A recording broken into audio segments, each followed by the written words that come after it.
voyons bien dans cette campagne qu'il y a en fait deux grandes lignes qui sont proposées à nos concitoyens. Les socialistes qui pensent que ce sera en dépensant plus, en multipliant les promesses intenables, qu'on arrivera à proposer un chemin pour notre pays.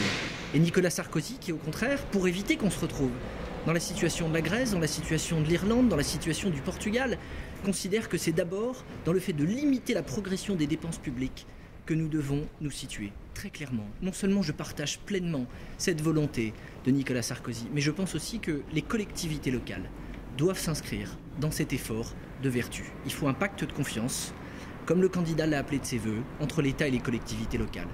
Un pacte de confiance dans lequel les collectivités font en sorte de réduire la voilure de leurs dépenses, mais un pacte de confiance aussi dans lequel l'État freine la progression de certaines dépenses obligatoires. Quand, par exemple, Nicolas Sarkozy propose de faire en sorte de diminuer les normes, les règlements qui s'appliquent et qui font progresser chaque année les dépenses obligatoires. Il est dans le concret, il est dans le pragmatique. Et quand à l'inverse, la gauche sénatoriale vote contre ce type d'allègement et de diminution, on voit bien quel est le sens du choix de cette présidentielle.